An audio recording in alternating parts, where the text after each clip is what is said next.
This is the Angels Postcast, your instant game reaction for the Los Angeles Angels.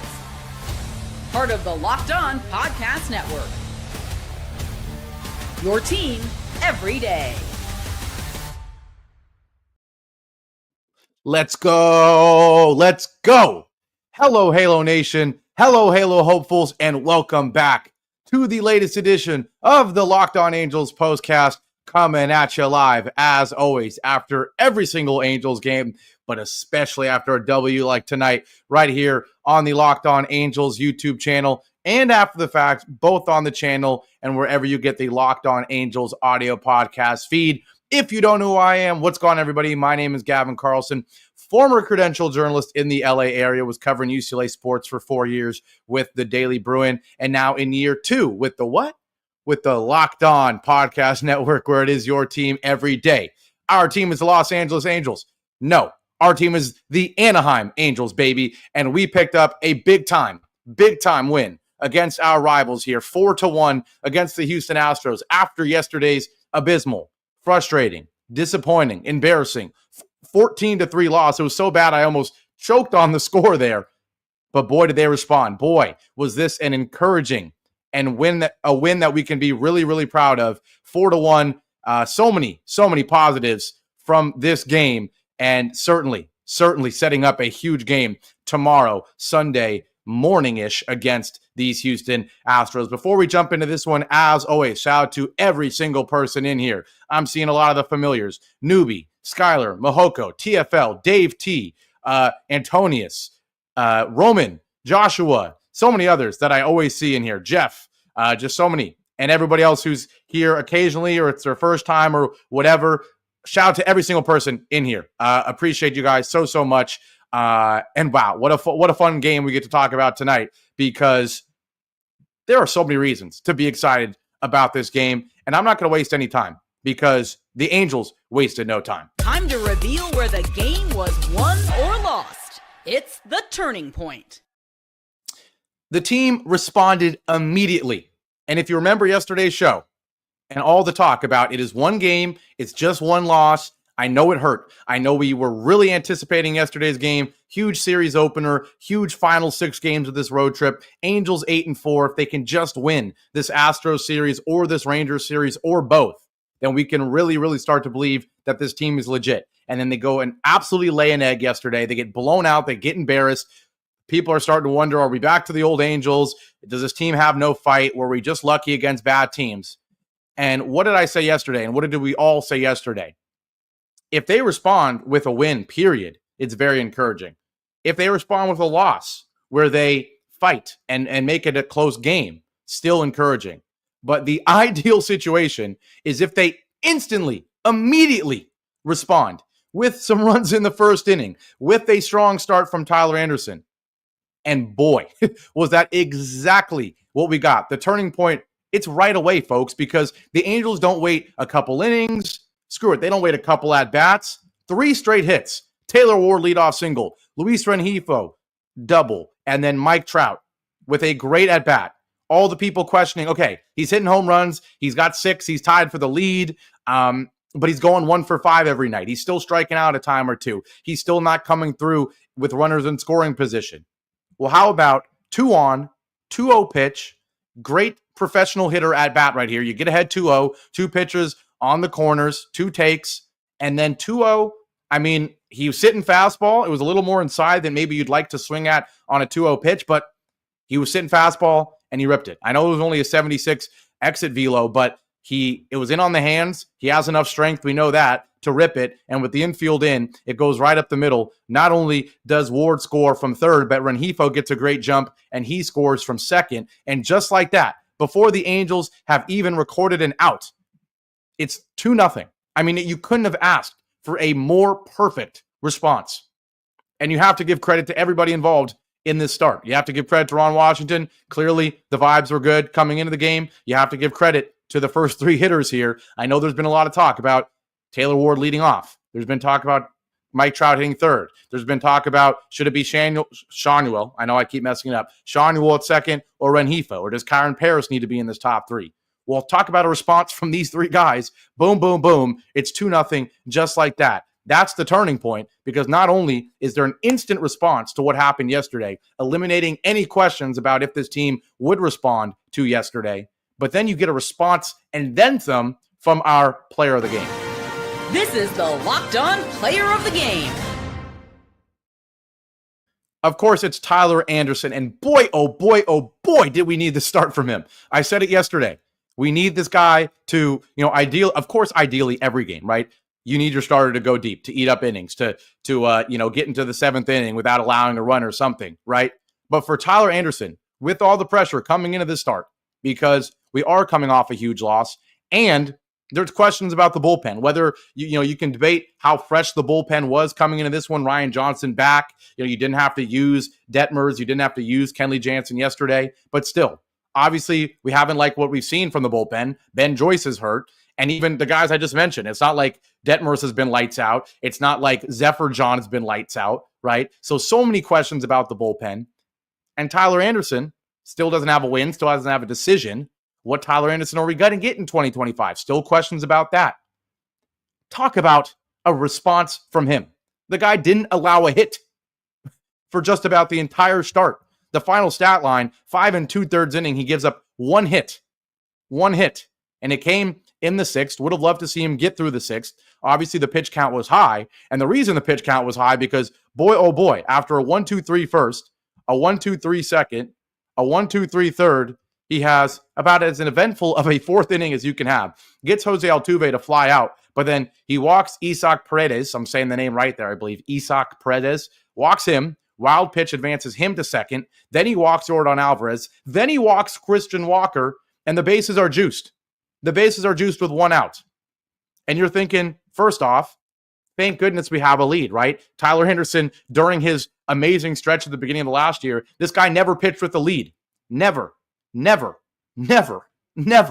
How many times would he have starts like this, but it would be in a 0-0 ball game? Or he'd give up one run in a situation like this with the bases loaded, one out. He'd escape with only giving up a run, but it would be to fall behind 1-0, not to fall behind or keep a 2-1 or a 3-1 lead like it would have been today, right? So how huge? And that's why, just like Sports Talk with Jose Rodriguez just said, this is also time to reveal where the game was won or lost. It's the turning point. Obviously, this is also a turning point. And why is the player of the game? He loads the bases, and how does he respond? How about a big-time strikeout of Pena? Jeremy Pena, I know he's been hot and cold, but he's got the lefty-righty matchup he wants. He gets ahead 1-0, but then Tyler Anderson, a beautiful up-and-in cutter.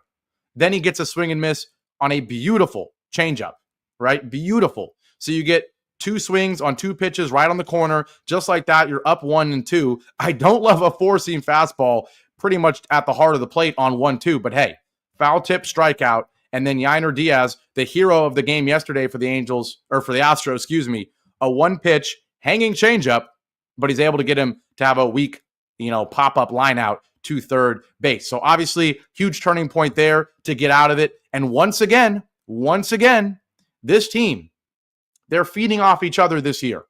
When the lineup actually shows up and actually puts together a couple runs early in the ball game, the starters throughout the season so far have been responding with stretches like this, right? Where they have great starts and they get out of jams, right?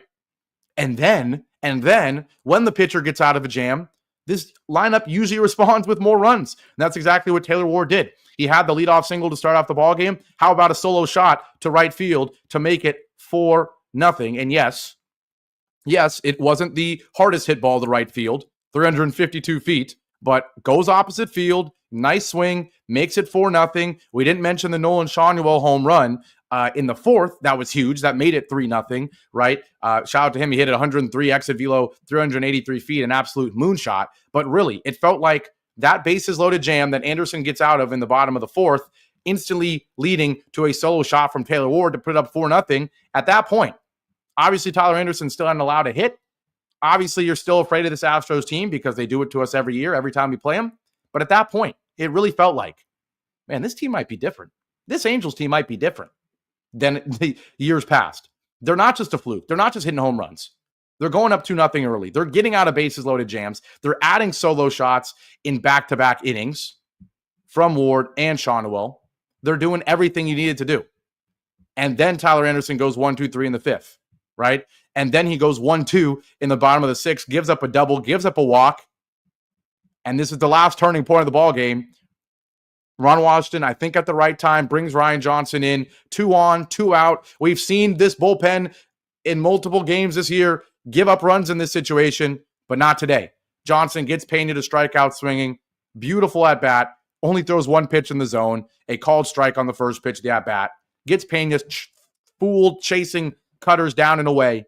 And from that point on, I was pretty darn confident the ball game was over. Call me crazy, but you're up 4-0 and you've passed every single test. The lineup passed its test in the first inning and multiple times with solo home runs. Tyler Anderson passed his only test with the bases juiced. And then Ryan Johnson comes in and passes that test. We're in the 7th inning. We're up 4-0. At this point, all we got to do is get one inning from an inning from 2 relievers. Kenley Jansen's not blowing a 4-run lead in the 9th. And that's exactly what happened here. Yes, Isaac Paredes does hit a solo home run off of Zephyr John, but still, at that point, it's 4-0. The solo home run makes it 4-1, and you're fine. You're fine. So proud of this win. Absolutely huge to see that there wasn't any stress in this one. A pretty, wire-to-wire win for this team, and such a response, such an encouraging response that they passed every single test we asked. Lineup, starting pitcher, bullpen, Kenley Jansen, Ron Washington made the right decisions at the right times, and the Angels are right back in it with another rubber match. They did it the last series against the Rays. You lose the first game, you respond in a huge way, and then you respond in a huge way. Did they win the series opener? I'm already forgetting what happened. I'm blanking. But there's been times where they've fallen behind 0-1 in series. They did it against the White Sox to open the season, right? And they ended up winning that one. So this team, the common word that I keep using is resilience, is response. They keep getting it done. And so I correct myself. Against the Guardians is where they lost the first one and then won 2 in a row. Tonight, or the Rays series, they won the opener, then lost the second one against the Rays, and then win the rubber match. We'll see what happens tomorrow with another rubber match, and boy, oh boy, this would be a turning point series if they're able to win this game tomorrow. This is like a statement series, right, that just about confirms that this team is legit. And not legit as in terms of we're favorites to win the ALs, calm down, but legit in terms of the culture is changing, this team is competitive, this team is different. It's different. When we come back from the break, we have to talk about that Mike Trout play. My take on it might be different from yours, to be honest. So I'll give you my opinion on that Mike Trout crazy play in right field, in the bleachers with the fan. We'll talk about that, and we'll look forward to the huge rubber match tomorrow. Can the Angels pick up a 5th straight series win? We'll talk about that after our break here on the Locked On Angels Postcast. Now, today's show is brought to you by Upwork. Scaling your business requires the right expertise at the right time. With Upwork, you can find specialized freelancers in marketing, development, design, and more.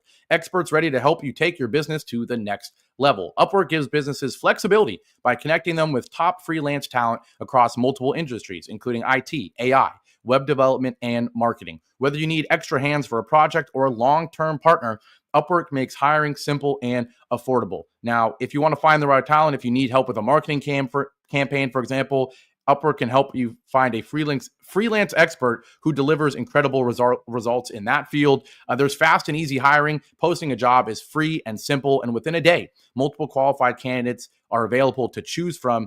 I'll just say it, as a recent college grad who works multiple jobs, as you all know, I'm always in favor of a platform that helps businesses find candidates and candidates find businesses that they can get jobs with. So visit Upwork.com right now and post your job for free. That's UPWORK.com,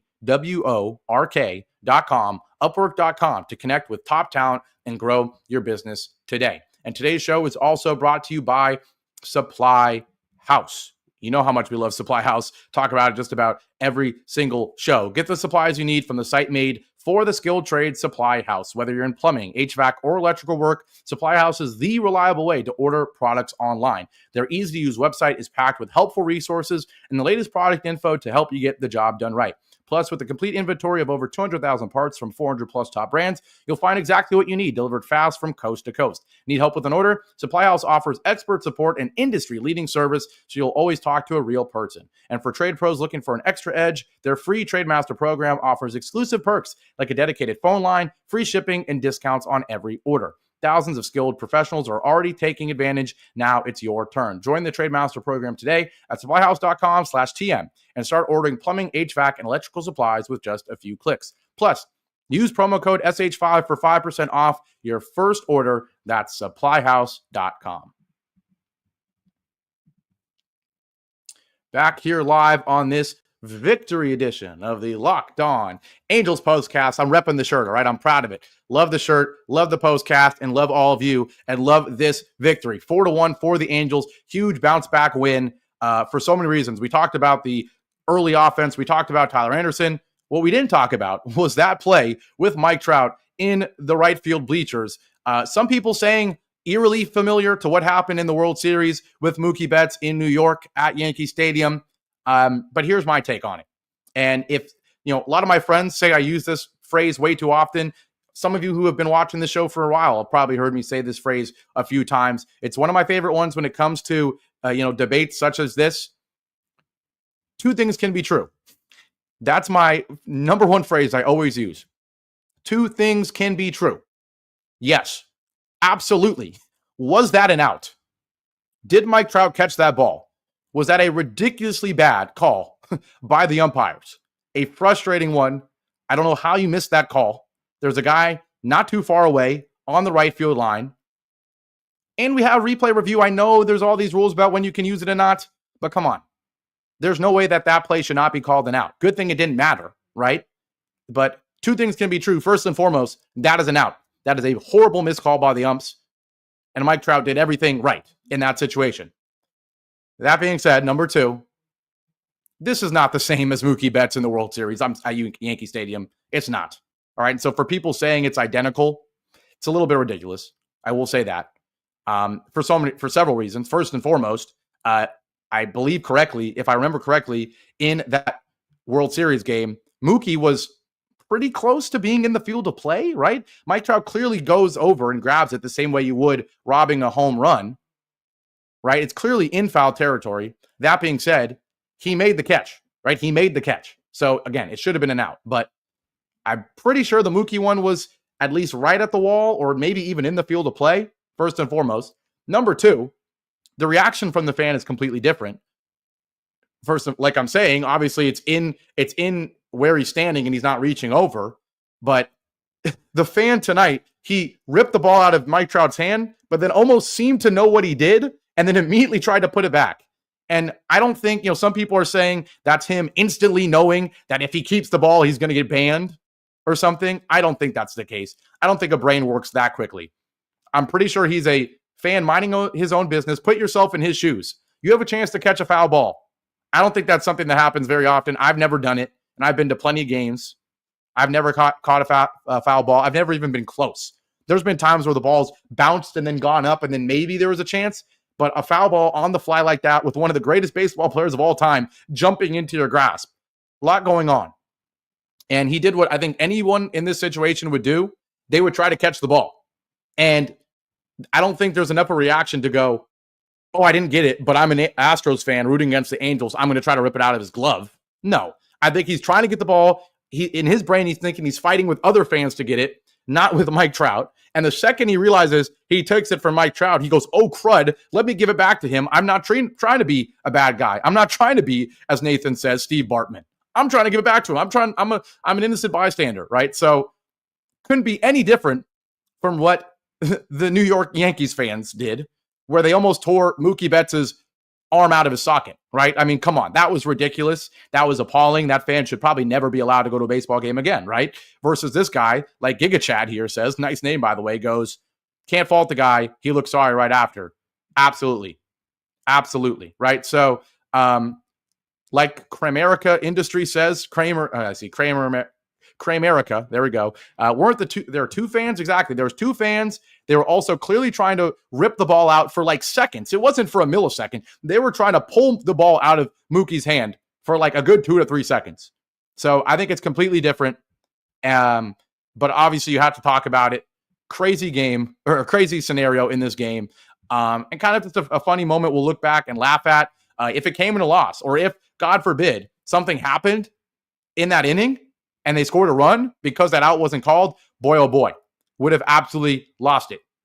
And rightfully so. But fortunately, it's just a play we can look back and laugh about. And yes, like James says, glad Mike Trout didn't get hurt on that. Like Dusty says, Mike already forgave the person, right? So I love it. Newbie says, that's it. Ban the team for life. Only reasonable response. Hilarious. Yeah, I think if it's not the Astros, no one even bats an eye because it is the Astros. Everyone can jokingly say, another way the Astros cheated, right?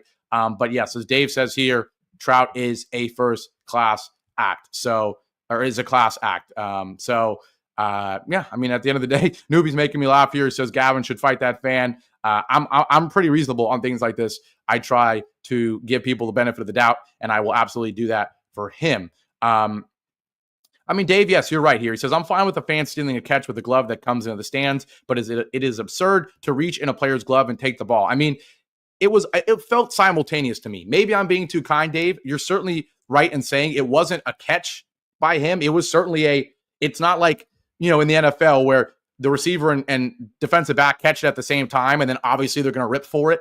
And then for whatever reason, the NFL loves to rule that a catch and never gives credit to the defensive back if it's simultaneous.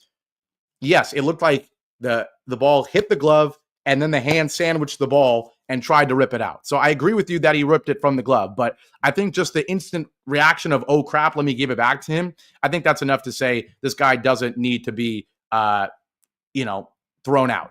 I don't know, but that's just my opinion on the matter. Antonius in here with an absolute cool thing saying, everybody like up the video. Yes, absolutely. Give me a like here. I appreciate all of that as much as I appreciate all of you for being in here, trying to look at a lot of the comments today, right? Because this was a big win. I'll be honest, I haven't been able to look at the comments as much as I normally do. Last year, I was used to there being 20 guys in here, in all honesty. Now there's 160 you guys in here every single night, 200, something like that. So wanted, a lot more comments than I'm used to, but obviously, I want to try to give you all the shine you deserve. Skylar in here saying, last year, this team folded. This year, we have some fight, grit, and heart. Where was this all last year? Keep it up. I mean, as you have to give credit to Juan Washington and say, with every week, with every month, with every stretch that goes by with this guy, at the very least, this team shows more fight. And it's really hard to show fight when you're already 60 and 90 like they were last year, right, at points. But when you're in the middle of a win streak and then you get hit in the mouth, punched in the mouth yesterday and respond, that's when you really show your true heart, your true self. Shout out to Francisco saying, I'm loving this postcast. Appreciate all of you guys in here. I see people in here talking about JCH says, are the Clippers playing right now? I think you guys always say that whenever I'm even a minute or two later than when it's scheduled. You say, are the Clippers playing? No, the Clips don't play today. That's also hilarious. Newbie saying Gavin is partying without us. I love it. But yes, huge win for this team. Real quick, got to look forward to tomorrow because the Angels have an opportunity to make it a perfect 5-0 in terms of the series they've had so far. And this easily, in my opinion, would be the biggest series win of the early season. It's Kyle Hendricks, who's coming off a fantastic start. He's got a 1.64 ERA so far against Wesneski, I believe it is, for the Astros, 0-for-1 with a 3.75 ERA. In my opinion, I know you're all asking what I think. Do I give us the win? This is tough because I genuinely try to not be biased in these takes. If I had to bet my life savings on it, I think I give us the win. Yeah, I'm going to stick with that. I'm going to give us the Angels win here. So Kyle Hendricks has been really good, as Dave says here. The lineup obviously showed its resilience in this one. If the Angels don't win, in my opinion, it'll be because we finally run out of home run luck. Seems like, obviously we're top 3 in the Major League Baseball in terms of home runs so far. And so if we lose tomorrow, maybe it's a close game. I could see us losing a game like 2-1 or something because we just didn't hit home runs or we hit a couple solo shots and not any multiple home run or multi-run homers and stuff like that. But I am going to go with a win. I'm going to go with a win. I'm going to say like 6-4 Angels. Kyle Hendricks gives up 2 or 3 runs. The bullpen gives up around 1 or 2 runs, and the Angels sneak away with a huge series win. That's my prediction. Boy, I hope it's true. Obviously, everyone in here is predicting a dub. TFL says W. Peter says W. Dave says W. So it sounds like most people are predicting a win.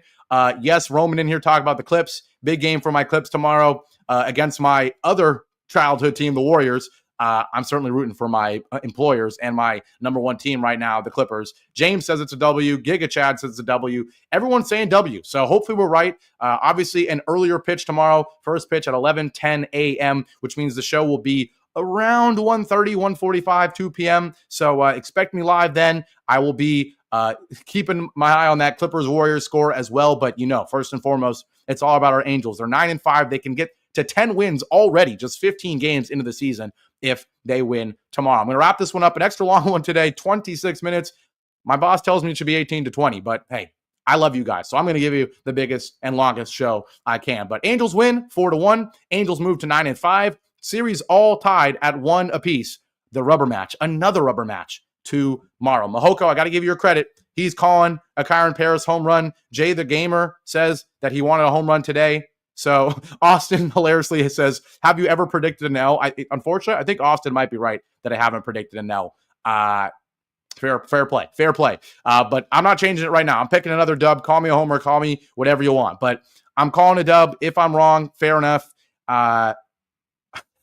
TFL says, don't tell Mike and John, but the post is my fave. Nah, come on. I know I'm still the newbie here. Mike and John, they're still the best. So we'll talk to you Sunday. Obviously, Mike and John will be back Monday through Friday next week. But everyone have a great Saturday night. If you didn't party last night on a Friday after the loss, I don't blame you, but you better be partying. It's a Saturday night, and the Angels won. Don't party too hard. You got to wake up, be ready for that 11 a.m. first pitch tomorrow. But yes, take care tonight. Halos win, and let's have a fantastic Saturday night and an even better win tomorrow morning. Take care. See everybody tomorrow. Have a good one.